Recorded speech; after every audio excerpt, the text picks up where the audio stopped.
Today I'm going to show you what it's like to drive the all-new ATS-V sedan.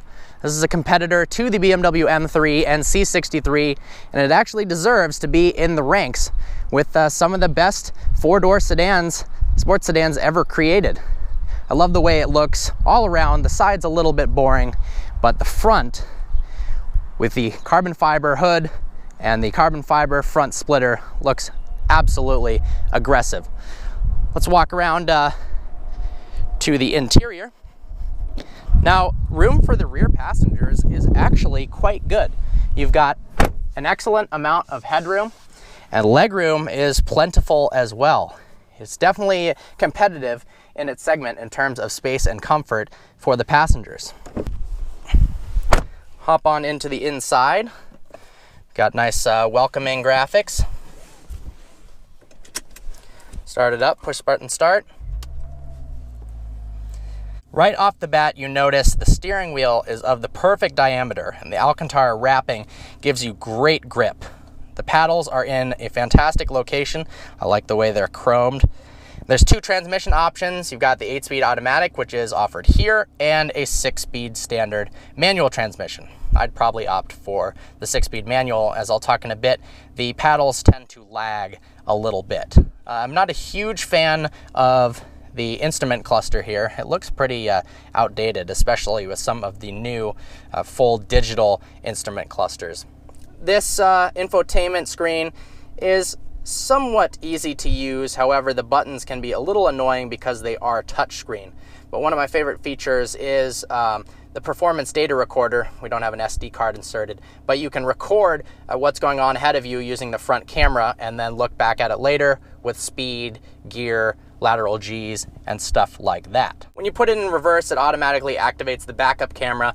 As you can see, the graphics are not very good at all. The refresh rate's a little slow, and compared to some modern technology, it's a little bit behind.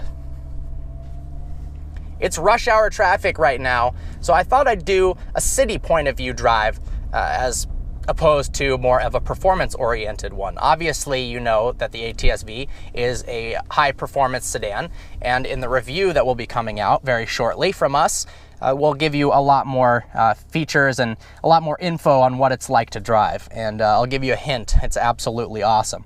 But how about we take it for a little spin around the block to see what it's like to daily drive one of these. You're not going to always be going all out on the track. Under the hood of the ATS-V is actually a reworked CTS V-Sport motor. It's a twin-turbo V6. The boost is up from 12 to 18 PSI thanks to some new turbos, and power sits at 464 horsepower and 444 pound-feet of torque. That is a lot. It means 0 to 60 happens in 3.8 seconds, the quarter in 12.1. So in terms of speed, you don't have to worry about that whatsoever. How about ride comfort? I'm going over somewhat of a bumpy road. Well, you've got magnetic ride, which is measuring the road ahead 1,000 times per second to try to figure out how best to adjust the suspension in terms of comfort and max performance. I'll be honest, it rides pretty hard, but if you like aggressive sports cars, then you will really enjoy this. If I was going to daily drive a car, I don't mind at all that the suspension is a little bit harsh on the ATS-V. However, be aware that if you want something that's very, very comfortable, this might not be the car for you. Steering inputs are very accurate, communicate a good amount of feedback, and it's a really confidence-inspiring driving experience. So as I mentioned in the beginning, the paddle response is a little bit lagging. Compared to something like the BMW M3, the new F80 generation with the DCT, you click the paddle and it's instantaneous shifts. This does lag a bit, and it's actually a little bit annoying. So if I was going to get one of these, I would definitely get a manual, and that puts it in a category of one of the most powerful, most fun four-door cars with a manual transmission offered today. Really makes it a more special driving experience. With that, you've got active rev matching and even no lift shifting so that you can get every last tenth of a second out on the drag strip. But even still, with an automatic, this car is fun to drive. You put it in drive mode, and then you've also got different modes. So let's see. next to the shift lever, you've got an up and down. Now we're in sport mode. Let's put it up into tour. Makes the ride a little bit more comfortable. Snow and ice probably makes the traction settings a little bit more forgiving. Track mode, obviously for the track, lets the tail end slide out a little bit more. I'm not sure how well this comes out on the GoPro. However, it's got a beautiful heads-up display that's colored. Right now it shows I'm going 43 miles per hour. It shows how many RPMs I'm doing and that I'm in drive. If you put it in manual mode, it shows which gear you're in. I was actually in 8th gear at 43 miles an hour. That's pretty awesome. 8-speed automated transmission. It's a fully automatic. It is not a manual in any way. It is not a double clutch transmission. It helps this car get better fuel economy. The car is very well isolated from the road. There's not too much road noise. There's not too much wind noise, but it does allow a good amount of intrusion in the cabin of that twin turbo V6, and it's actually one of the better sounding V6s on the market. I'm pretty impressed. You know, from the start of this, I was a little worried, twin turbo, and it's a 6-cylinder, but of course there are great sounding twin turbo 6-cylinders, like the Nissan GT-R, for instance, or if you go aftermarket on an M3, they can sound pretty darn good as well. With the paddles, you have to actually upshift before redline, and then the car reacts and shifts at redline. So it's a little bit of that paddle lag. You can't shift at 6,500, otherwise you bounce off the redline. And that, in a way, hinders the driving experience. Obviously, you would get used to it, but they got to work on their response time. The seats are very, very comfortable. These are Recaro 16-way adjustable seats. You can tighten the side bolsters enough to squeeze even the skinniest of occupants, and you can make it wide enough if you want it less aggressive. Very comfortable over long roads and driving around in traffic. It's totally fine.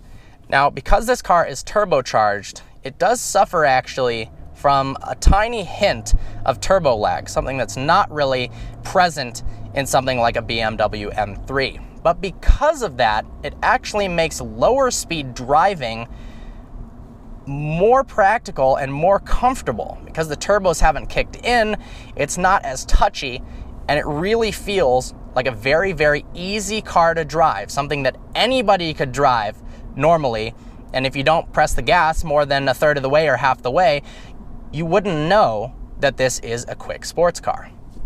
And that's pretty good.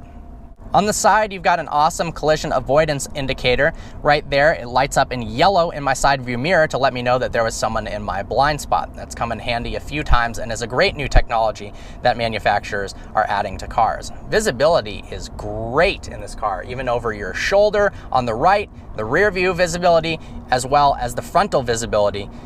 Makes this a very safe feeling car. If safety is important, the ATS-V definitely has you covered on that, and you've got the extra power to make evasive maneuvers if you need to. You've also got Brembo brakes, so stopping isn't an issue as well. Lease deals on these cars are as low as $528 a month. That puts it into Scat Pack Charger territory, and I would much rather have this car than the Charger. For $500 a month, this might be the best, for certainly one of the best cars you can get for the money in terms of all-around practical. It's got performance. It's definitely got the looks. This is a stunning vehicle. It sounds good, and it is one of the best handling sedans ever created. It's almost like what the Chevy SS wanted to be. Of course, it's not naturally aspirated, but the suspension setup is similar to the SS, only a little bit more forgiving. The SS was too harsh, but the steering feel, it's stiff, it's communicative, and it's really, really impressive for a car in this generation. Auto manufacturers are kind of veering away from enthusiast cars, making them more luxurious, making them safer, more isolated from the road, so they can sell to the mass market. But this car really feels like it was built for a community of automotive enthusiasts that are really looking for something that's fun to drive. I'm very happy that they did that. So honestly, I'd recommend this car with flying colors. Get the 6-speed manual for sure. I actually haven't really played around with active rev matching on a 6-speed manual, but I imagine it makes it a little bit easier. Honestly, I recommend this car with flying colors. If I were to get it, I'd probably get a sedan with a 6-speed manual to really complete the experience and take away from really the only negative with this car is the paddle response. Of course, I'm not a huge fan of the Q system, but apparently they're in the works of revamping that. It's definitely due for a refresh. There you have it. I hope you enjoyed this video. Like always, please browse our channel and subscribe. Look forward to seeing you next video.